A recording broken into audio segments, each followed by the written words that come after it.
नमस्ते, मेरा नाम है कुलदीप और आप देखना शुरू कर चुके हैं दी लल्लन टॉप शो। कांग्रेस नेता राहुल गांधी फिर से शुरू करने वाले हैं अपनी एक और यात्रा।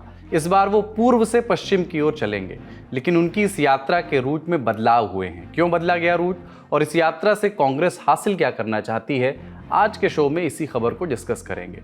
और फिर चलेंगे दिल्ली के चाणक्यपुरी, जहां मौजूद इजरायल दूतावास के पास एक संदिग्ध किस्म का धमाका हुआ। छोटा धमाका पर संदिग्ध धमाका, और उसकी जांच जारी है। इजरायल ने भारत में मौजूद जो अपने नागरिक हैं उनके लिए नए निर्देश जारी कर दिए हैं, तो उसकी बात करेंगे। और फिर बात करेंगे प्रधानमंत्री नरेंद्र मोदी के सेल्फी बूथ की। वही बूथ जो रेलवे स्टेशनों पर लगाए जाते हैं, लेकिन अब इन बूथों के खर्च का हिसाब सामने आया है कि एक बूथ पर कितना खर्च होता है, और इस पर जो है सियासी बवाल मच गया है। इन सारे सवालों को खंगालेंगे, लेकिन उसके पहले दिन की कुछ बड़ी सुर्खियां आपको बताते हैं। देश में कोविड-19 के मामलों में बढ़ोतरी जारी है। स्वास्थ्य मंत्रालय के आंकड़ों के मुताबिक मंगलवार को 412 नए कोरोना के केसेस सामने आए, जिससे अब देश में एक्टिव केसेस की संख्या 4170 हो गई है। कर्नाटक में 3 मौतें भी दर्ज की गई हैं। वहीं कोरोना के नए सब वेरिएंट JN1 उसको कह रहे हैं, जो नया सब वेरिएंट है, उसके अब 69 मरीज हो गए हैं। इनमें कर्नाटक से 34 मरीज हैं, गोवा से 14 हैं, महाराष्ट्र से 9 हैं, केरल से 6 हैं, तमिलनाडु से 4 हैं और तेलंगाना से 2 मामले सामने आए हैं। देश के कुल 4170 कोरोना मरीज देश के 21 राज्यों में से हैं। इनमें सबसे अधिक 3096 मरीज केरल में ही हैं। नवंबर में JN1 के मामले, जो कि नया वेरिएंट है, सिर्फ केरल, कर्नाटक और गोवा में ही थे, लेकिन अब ये देश के अन्य राज्यों में भी फैल चुके हैं। महाराष्ट्र, तमिलनाडु, गोवा, कर्नाटक, केरल, तेलंगाना, राजस्थान तक JN1 पहुंच चुका है।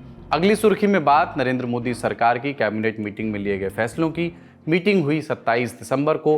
केंद्रीय मंत्री अनुराग ठाकुर ने प्रेस वार्ता में कुछ खुलासे किए, कुछ जानकारियां दी। उन्होंने बताया कि बिहार में दीघा से सोनपुर जिले के बीच गंगा नदी पर 6 लेन का केबल ब्रिज बनाने का निर्णय लिया गया। इस कैबिनेट मीटिंग में 4.5 किलोमीटर लंबा ये पुल 42 महीने में बनकर के तैयार होगा। इसे बनाने में 3064 करोड़ रुपए खर्च होंगे।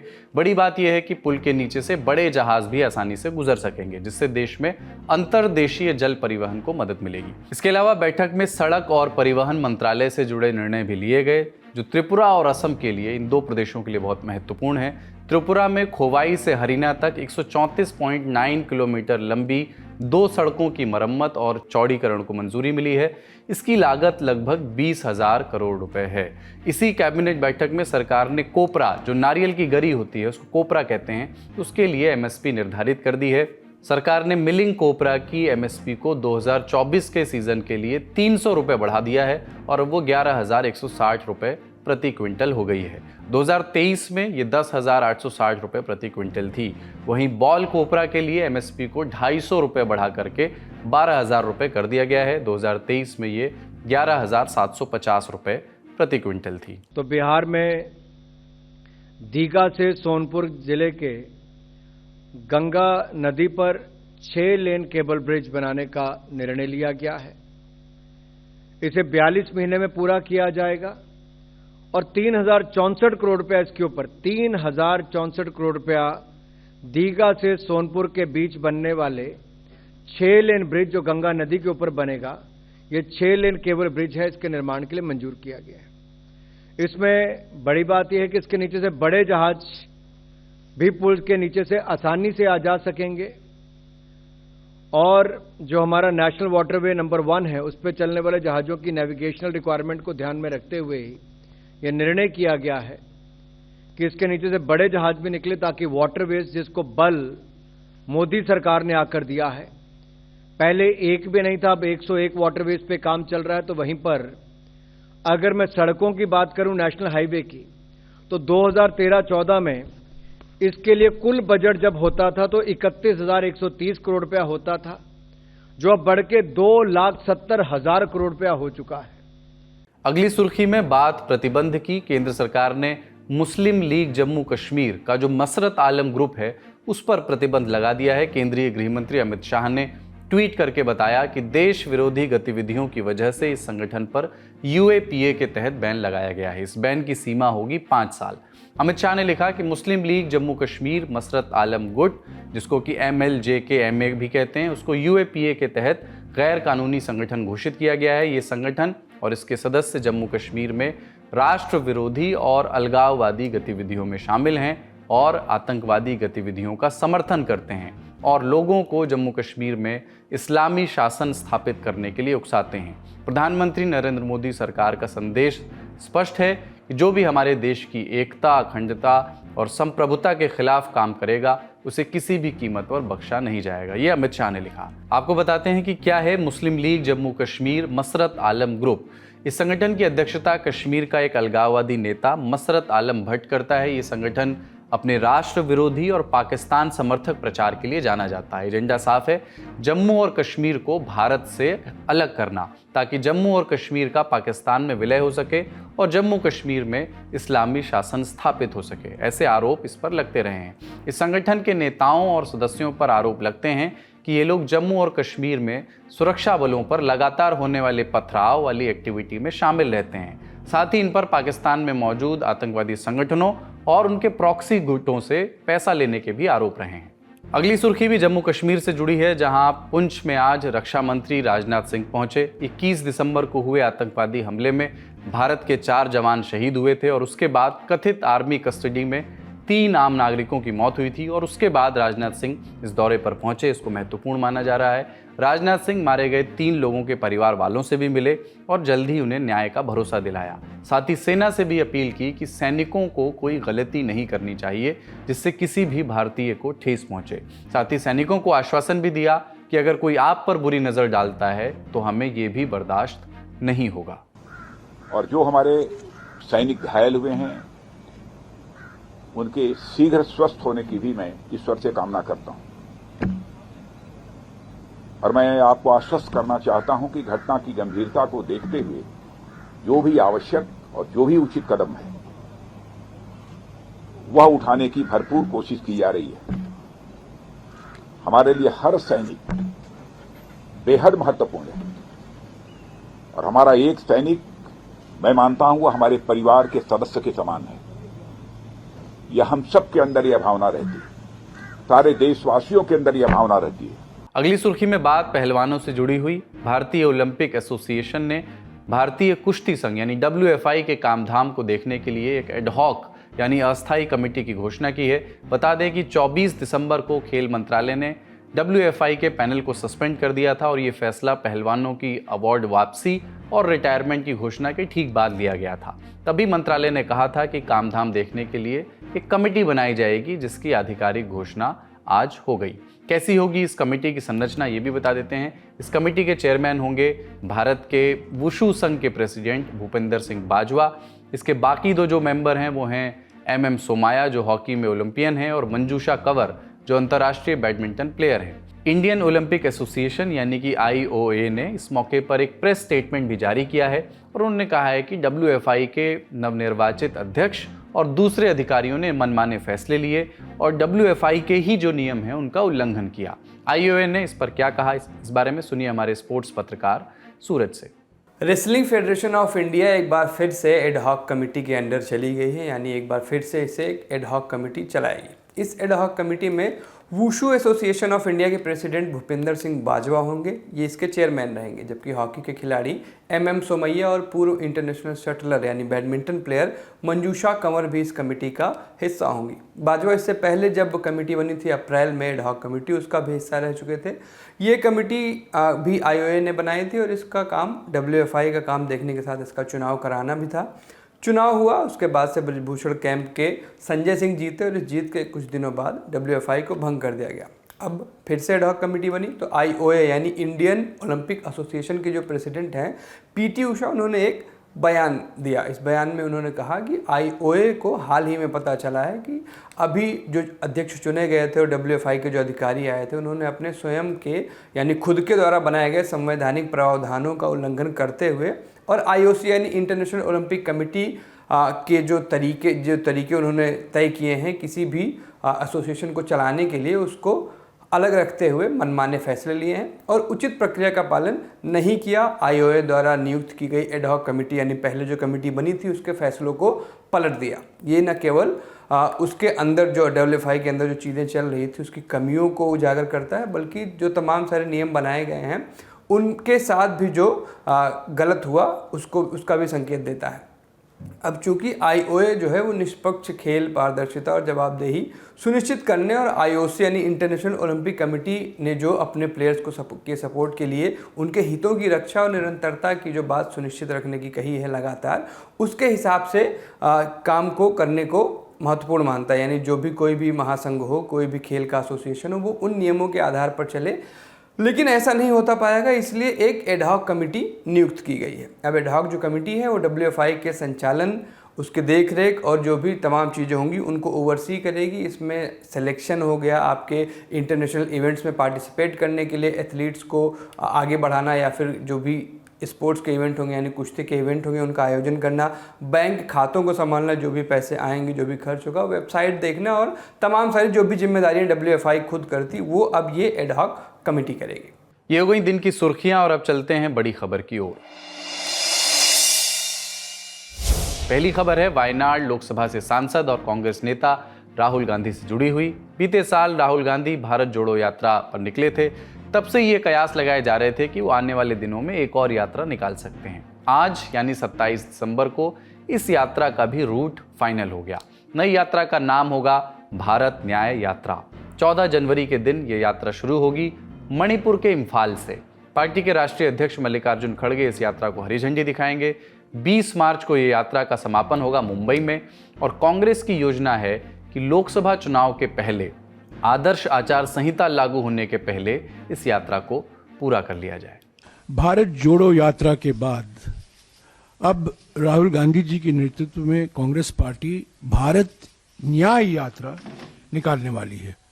14 जनवरी से लेकर 20 मार्च तक 6200 किलोमीटर लंबी भारत न्याय यात्रा 14 राज्यों से गुजरेगी।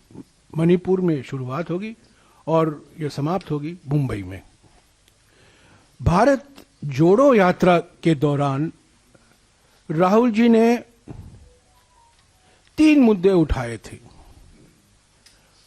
आर्थिक विषमताओं के बारे में उन्होंने जिक्र किया, सामाजिक ध्रुवीकरण के बारे में उन्होंने बातचीत की और राजनीतिक तानाशाही जो आज हमारे देश में हकीकत बन गई है उसके बारे में जनता को अवगत कराया। तो ये 3 बड़े मुद्दे थे भारत जोड़ो यात्रा के समय में। उन्होंने अपनी आवाज बढ़ती हुई आर्थिक विषमताओं के बारे में, बढ़ती हुई सामाजिक ध्रुवीकरण के बारे में और बढ़ती हुई राजनीतिक तानाशाही के बारे में उन्होंने अपने विचार जनता के बीच में रखा। वो मन की बात नहीं थी, वो जनता की चिंता थी। अब जानते हैं कि इस यात्रा का रूट क्या होगा। 14 राज्य और 85 जिलों से होकर के यात्रा ये गुजरेगी। आप देखिए, मणिपुर से यात्रा शुरू होगी, नागालैंड, असम और मेघालय होते हुए जो पूर्वोत्तर के राज्य हैं, फिर पश्चिम बंगाल में आएगी, फिर बिहार, झारखंड, उड़ीसा, छत्तीसगढ़, उत्तर प्रदेश, मध्य प्रदेश और फिर राजस्थान होते हुए गुजरात पहुंचेगी और फिर महाराष्ट्र में उसका आखिरी पड़ाव होगा। कुल दूरी 6200 किलोमीटर होगी। जब राहुल गांधी ने साल 2022 में भारत जोड़ो यात्रा की थी तो कन्याकुमारी से कश्मीर तक वो यात्रा की थी। भारी बर्फबारी के बीच जब राहुल गांधी ने यात्रा का समापन किया था तो उस समय वो 14 राज्यों में कुल 4500 किलोमीटर की दूरी तय कर चुके थे और अब वो करेंगे नई यात्रा। खबर ये भी चल रही है कि इस यात्रा की शुरुआत और खात्मे के लिए 2 और पॉइंट निर्धारित किए गए थे। स्टार्ट के लिए अरुणाचल प्रदेश और एंड के लिए गुजरात में मौजूद साबरमती, लेकिन फाइनली यही मणिपुर टू मुंबई वाला रूट निर्धारित हुआ। सुनिए पत्रकारों को जो इस पर ज्यादा प्रकाश डाल रहे हैं। देखिए, ये बहुत चर्चा में था कि अगर ईस्ट टू वेस्ट करना है तो अरुणाचल से गुजरात किया जाए, पोरबंदर पर जो है मोहर लग रही थी। लेकिन ये वो वक्त था जब भारत जोड़ो यात्रा पार्ट 1 खत्म हुई थी और उसी के कुछ महीनों बाद चर्चा थी कि एक दूसरा चरण यात्रा का लॉन्च किया जाएगा।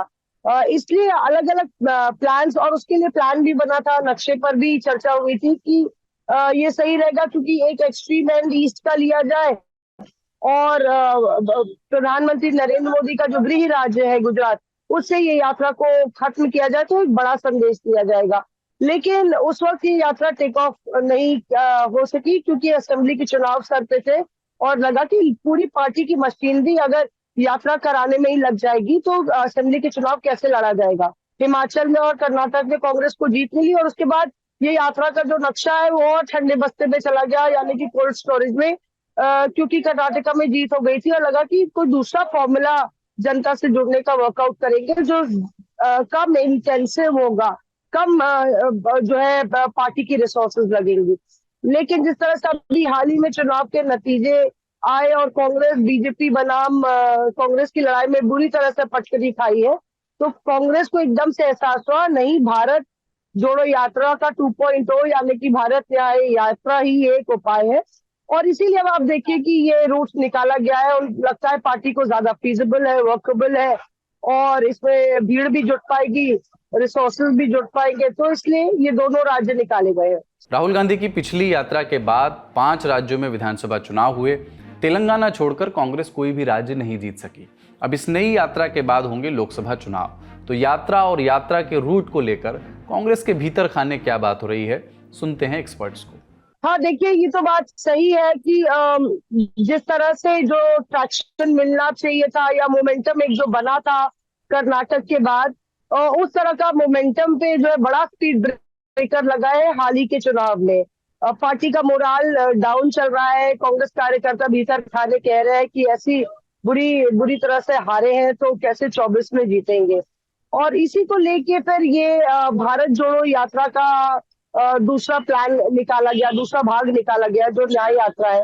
कांग्रेस को लगता है कि सामाजिक न्याय, आर्थिक न्याय और इस तरह से पॉलिटिकल न्याय दिलाने की बात जनता से की जाएगी, जिसमें जाहिर तौर पे दिलचस्प है कि जोड़ो हटा के न्याय किया गया है कि आप जनता से जुड़े हुए मुद्दों पर बात कर रहे हैं। ये कोई ध्रुवीकरण की राजनीति पर अलग से केंद्रित नहीं है, क्योंकि भारत जोड़ो यात्रा को बार बार बीजेपी ने प्रहार किया था कि क्या भारत टूटा हुआ है जो जोड़ने की जरूरत है। तो काफी अलग तरीके से उसको जस्टिफाई करना पड़ा था कांग्रेस को, और इसलिए अब नामकरण जो हुआ है वो भारत न्याय यात्रा का है।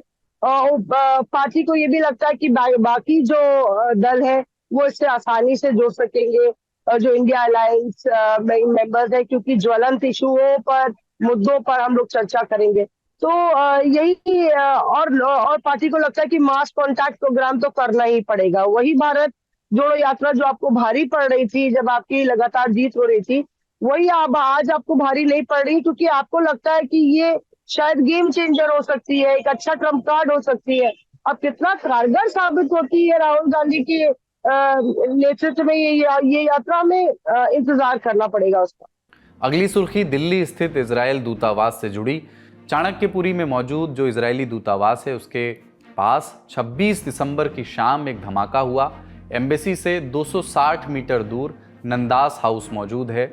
इसके गेट नंबर 4 पर धमाके की आवाज़ आई। धमाका कम तीव्रता का था।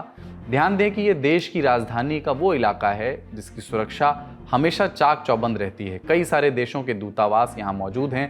राजदूतों के साथ ही बहुत सारे अधिकारियों के भी काम करने की ये जगह है। ऐसी मुस्तैद इलाके में बम धमाका हुआ।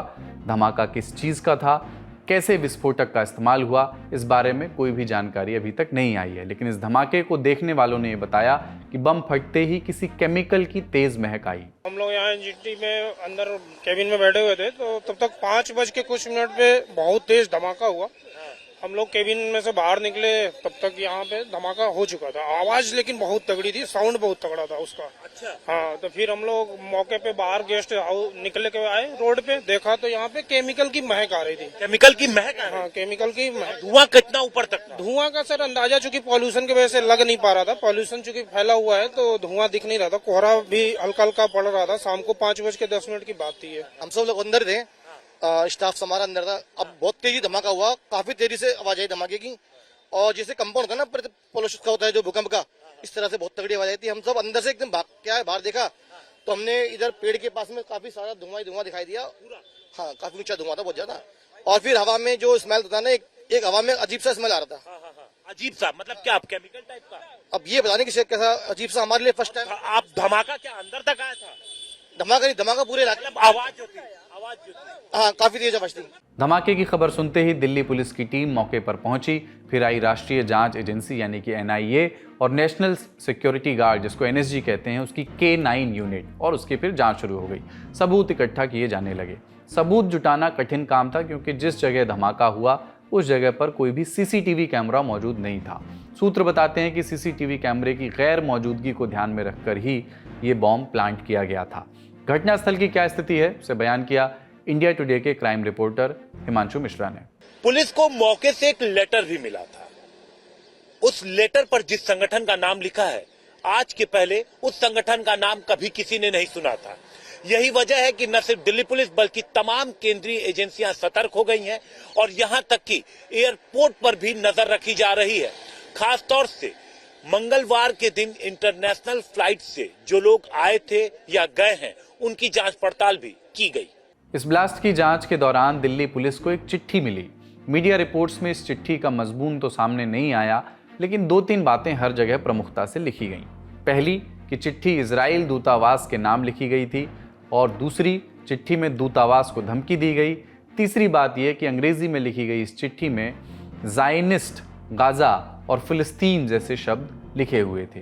ये लेटर किसी सर अल्लाह रेजिस्टेंस नामक ग्रुप से जुड़ा हुआ है, ऐसा बताया गया। इस लेटर के बारे में विस्तार से बता रहे हैं इंडिया टुडे के पत्रकार अरविंद ओझा। जो गेट नंबर 4 पर धमाका हुआ, गेट नंबर 4 पर जो धमाका हुआ वहां पर एक लेटर मिला है। लेटर हैंड रिटन नहीं है, टाइप किया हुआ है, जिसमें इजराइल का जो एक्शन है गाजा पर उसको लेकर बात की गई है, बदला लेने की बात कही गई है, अल्लाह अकबर लिखा हुआ है। तो इस तरह की बातें उसमें लिखी हुई हैं, जिसको सीज किया गया है और एजेंसीज उसकी जांच कर रही हैं। लेकिन ये आपको बताऊं, जब 29 जनवरी 2021 को एक संदिग्ध आईडी ब्लास्ट हुआ था, उस वक्त भी एक हैंड रिटन नहीं, टाइप लेटर मिला था जिसमें सेम वही बात की गई थी, इजराइल के एक्शन को लेकर बात कही गई थी। तो ये 2 बार इस तरह के संदिग्ध धमाके हो चुके हैं और दोनों बाद ही चिट्ठियां मिली हैं। अच्छा, दिलचस्प बात यह है कि गेट नंबर 4 जहां से धमाके की आवाज आई है, न तो वो एरिया CCTV कवर्ड है, न उसके आसपास का कोई CCTV लगा हुआ है। तो या तो जिसने धमाका किया उसने प्रॉपर रेकी की कि भाई यहाँ CCTV नहीं लगा हुआ है। 29 जनवरी 2021 को जो धमाका हुआ था वो इजराइल एम्बेसी के गेट से कुछ दूरी पर हुआ था। लेकिन आपको समझना होगा कि ये धमाका इजराइल एम्बेसी दूसरी सड़क पर है, उसके ठीक बैक साइड पे एक नंदाज हाउस है, उसके गेट नंबर 4 पर यह धमाका हुआ है। लेटर मिला है, लेटर में जो फिलहाल स्थिति है इजराइल और गाजा के बीच जो कुछ भी चल रहा है उसको लेकर बात की गई है। एड्रेस किया गया है जो एम्बेसी के राजदूत हैं उनको, और बदला लेने की बातें कही गई हैं। तो ये तमाम चीजें वहां पर की गई हैं। इसके अलावा घटनास्थल के आसपास मौजूद CCTV कैमरे भी खंगाले जा रहे हैं। खबरों के मुताबिक CCTV कैमरे में 2 संदिग्धों की पहचान की भी गई है, लेकिन बात पहचान की कोशिश से आगे नहीं बढ़ी। कौन कौन सी एजेंसीज मिलकर इस केस की जांच कर रही हैं, सुनिए। इजराइल एम्बेसी से 260 मीटर की दूरी पर ये धमाका हुआ है। तो इस वजह से लोकल पुलिस और दिल्ली पुलिस की एंटी टेरर यूनिट है, स्पेशल सेल, जो आतंकवाद से रिलेटेड मामलों की जांच करती है, वो मौके पर पहुंची है। उसके अलावा NSG की टीम भी पहुंची हुई है वहां पर, कि अगर कोई विस्फोटक चीज है वहां पर, अगर वाकई कोई धमाका हुआ है तो जो भी वहां से एविडेंस है वो कलेक्ट करें, उसको एग्जामिन करें। उसके अलावा NIA की टीम, इंटेलिजेंस ब्यूरो की टीम। देखिए, दिल्ली में अगर कोई धमाका हुआ है तो दिल्ली पुलिस के अलावा तमाम जो सेंट्रल एजेंसियां हैं वो एक्टिव हो जाती हैं। लेकिन यहाँ पर ये समझने वाली बात है कि बम ब्लास्ट हुआ कहाँ है। इजराइल एम्बेसी है, उसके ठीक बैक साइड में, यानी पूरा रोड क्रॉस करके एक नंदा हाउस है, नंदाज का हाउस है, उसके गेट नंबर 4 पर ये बम धमाका हुआ है। यानी इजराइल एम्बेसी से काफी दूर और बैक साइड पर गेट नंबर 4 पर ये धमाका हुआ है, धमाके की आवाज आई है। अब जब पुलिस मौके पर पहुंची तो कोई केमिकल वहां पर नहीं मिला है। ये भी अपने आप में बहुत संदिग्ध लग रहा है कि ये धमाका तो हुआ, ये बिल्कुल क्लियर है, कई लोगों ने आवाज सुनी, लेकिन किस चीज में धमाका हुआ? अगर आईडी होती तो आईडी के पार्ट्स मिलते, लेकिन धमाका किस चीज में हुआ ये अभी तक क्लियर नहीं। इस वजह से वहां पर जो भी एविडेंस है वो कल से लेकर और आज तक तमाम एजेंसियों ने कलेक्ट किया है। इस धमाके के बाद इजराइल दूतावास से भी प्रतिक्रिया आई। इजरायली एम्बेसी के प्रवक्ता गाय निर ने न्यूज एजेंसी रॉयटर्स से कहा कि एम्बेसी के नज़दीक मंगलवार शाम करीब 5:20 पर धमाका हुआ। हमारा स्टाफ पूरी तरह सुरक्षित है। हमने तेज आवाज़ सुनी। जब मैं बाहर आया तो एक पेड़ के ऊपरी हिस्से से धुआं निकलता दिखा। पुलिस ने मेरा बयान दर्ज किया है। अभी हम दावे से नहीं कह सकते कि घटना कैसे हुई है। पुलिस और हमारी सिक्योरिटी टीम जांच कर रही है। दूसरी ओर इजराइल ने भी भारत में मौजूद अपने यात्रियों के लिए ट्रैवल एडवाइजरी जारी कर दी है। घटना के कुछ ही घंटों के भीतर की गई इस अपील में क्या कहा गया है? कहा गया है कि मॉल या मार्केट या किसी भीड़ भाड़ वाले इलाकों पर जाने से बचें। ऐसी जगहों पर जाने से बचें जिन्हें इजराइल के लोगों, यहूदियों और वेस्टर्न देशों के लोगों की भीड़ भाड़ वाली जगह माना जाता हो। रेस्तरां, होटल और बार में चौकन्ने रहें। ऐसी जगहों पर इजराइल के चिन्हों की नुमाइश से बचें। ऐसे कार्यक्रमों में शिरकत करने से बचें जो कि सेफ नहीं है। और अपनी यात्रा को लेकर के डिटेल सोशल मीडिया पर डालने से बचें। यात्रा की फोटो और बाकी सूचनाएं और यात्रा के पहले या ड्यूरिंग यात्रा उसका रियल टाइम शेयर करने से, उसकी जानकारी देने से बचें। बहरहाल घटना की जांच जारी है। जांच किस दिशा में आगे बढ़ेगी, किन किन एंगल की जांच की जाएगी, इन सवालों के जवाब सुनते हैं अरविंद ओझा से। सबसे पहली तो चुनौती है कि किस तरह का यह धमाका है। क्या आईडी ब्लास्ट है? मौके पर तो कुछ मिला ही नहीं है, कोई केमिकल नहीं मिला, इसलिए एनएसजी को बुलाया गया। कुछ बेयरिंग मिली है, बॉल बेयरिंग मिली है, वो अमूमन हर जगह पाई जाती है। तो क्या वो उस धमाके से रिलेटेड है?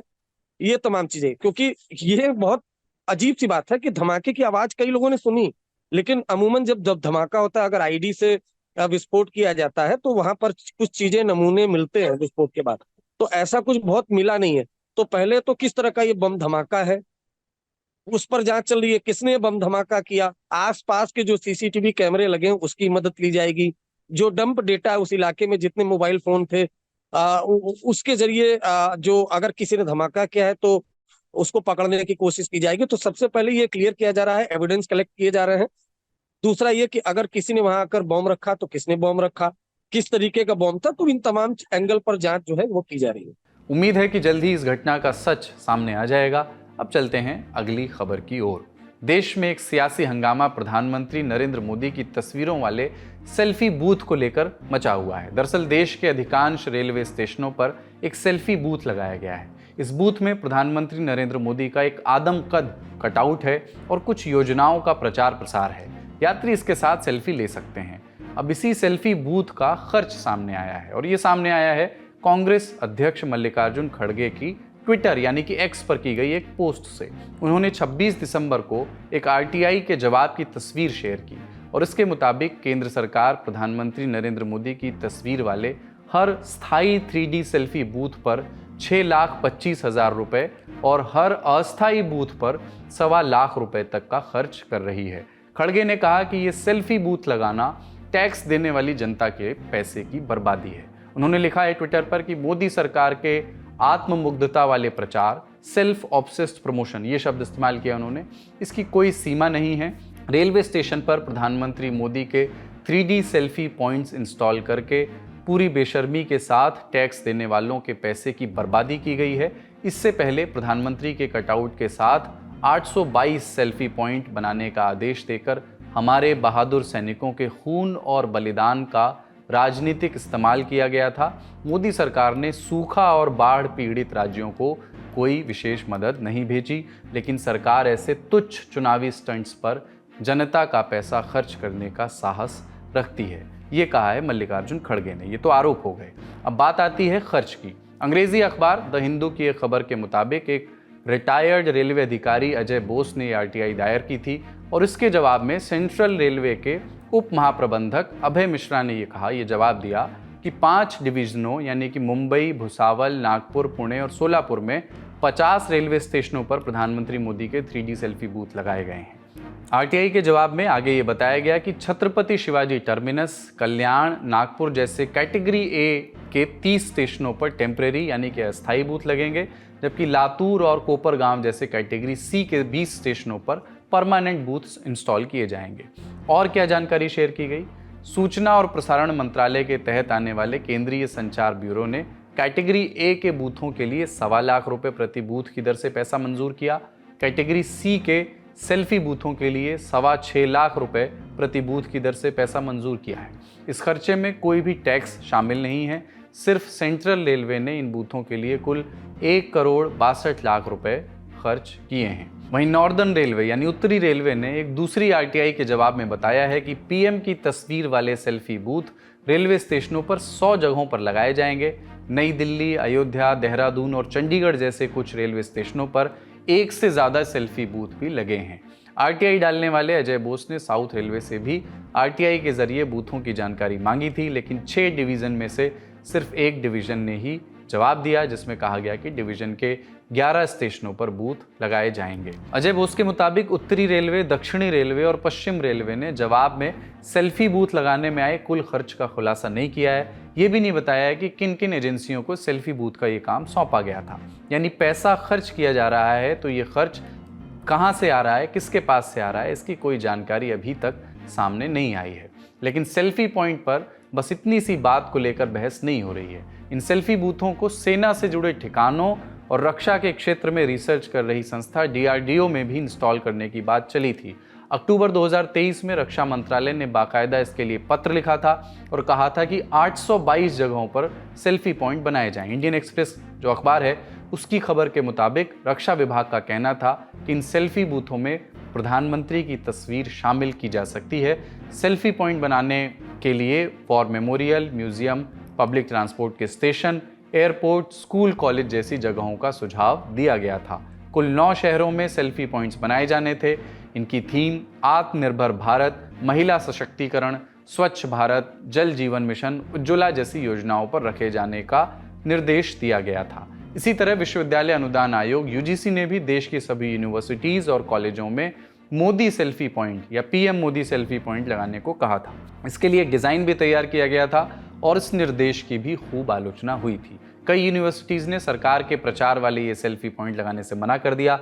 इसके बाद UGC ने फैसला वापस ले लिया। कांग्रेस के आरोपों पर भारतीय जनता पार्टी ने पहले भी जवाब दिया था और अब भी दिया। सबसे पहले केंद्रीय शिक्षा मंत्री धर्मेंद्र प्रधान आगे आए। संसद में उन्होंने कहा कि हम बचपन से देखते आ रहे हैं कि स्कूलों और दफ्तरों की दीवारों पर राष्ट्रपति, प्रधानमंत्री, महात्मा गांधी आदि की तस्वीरें लगी होती हैं। अब जब हम एक ऐसे नेता की तस्वीरों के साथ सेल्फी पॉइंट लगा रहे हैं जिन्होंने हमें विश्व स्तर पर गौरवान्वित किया है और देश को ऊंचाइयों पर पहुंचाया है, तो आपको क्या परेशानी है? भाई, ये प्रधानमंत्री जी की सेल्फी पॉइंट क्यों बना रहे हो? इसीलिए बना रहे हैं कि देश के पहला प्रधानमंत्री जब चंद्रयान 3 की सक्सेस हुआ, वहां पहुंच के, बेंगलुरु पहुंच के, उन्होंने उस वैज्ञानिकों के अंदर जो महिला वैज्ञानिक काम कर रहे थे, सबसे ज्यादा प्रशंसा उन्हीं का किया। क्या यह गौरव की विषय नहीं है? क्या देश के प्रधानमंत्री कोई दल की होते हैं? क्या कोई वर्ग की होते हैं? हम बचपन से दिख के आ रहे हैं, हमारे वहां स्कूलों में और ऑफिसेस में राष्ट्रपति जी का और प्रधानमंत्री जी का और जाति के जो father of the nation Mahatma Gandhi ji का फोटो लगे रहता है। कि अगर दादा प्लीज, अगर आज हम हमारी देश की गौरव बढ़ाने वाला, विश्व में भारत को अव्वल नंबर तक पहुंचाने का, विकसित भारत बनाने की आह्वान देने वाला नेता का अगर हम गौरव से सेल्फी पॉइंट लगाते हैं, ये प्रजातंत्र है, आपकी क्या दिक्कत है? आप गौरव करो, आपको नहीं उठाना तो मत उठाओ। बच्चे तो उठा ही रहे हैं, बच्चे तो उठा, कंपलसरी तो है नहीं, बच्चे तो उठा रहे हैं, सेलिब्रेट कर रहे हैं। ये तो साफ बात है कि चुनाव आ रहे हैं तो सब अपना अपना प्रचार करेंगे और सामने वाले का दुष्प्रचार। ये बवाल चलता रहेगा, लेकिन बवाल से इतर सुकून खोजना है, ज्ञान प्राप्त करना है तो किताबें पढ़िए और देखिए किताबों से जुड़ा हमारा शो किताब वाला। नए एपिसोड में हमने बात की है पत्रकार प्रदीप साहा से। उनकी किताब है the learning trap, how Byju's took Indian edtech for a ride. इसके इंटरव्यू को आप सुनेंगे तो आपको ऑनलाइन लर्निंग प्लेटफॉर्म जो है बायजूस, उसकी पूरी जर्नी समझ में आ जाएगी। ये भी मालूम हो जाएगा कि वो कैसे 1.83 लाख करोड़ की कंपनी बनी और कैसे ये कंपनी लोगों को मूर्ख बनाती रही, कैसे अपने यहाँ पढ़ने वाले बच्चों और उनके पेरेंट्स का शोषण करती रही, कैसे आपके पैसे और आपको दोनों को फंसा कर रखा इसने। अगर आप देखना चाहते हैं तो आपकी सुविधा के लिए लिंक हम डिस्क्रिप्शन में रख दे रहे हैं। आज के लल्लन टॉप शो में खबरों का सिलसिला यहीं तक। अपना और अपनों का ख्याल रखिए, देखते रहिए दी लल्लन टॉप।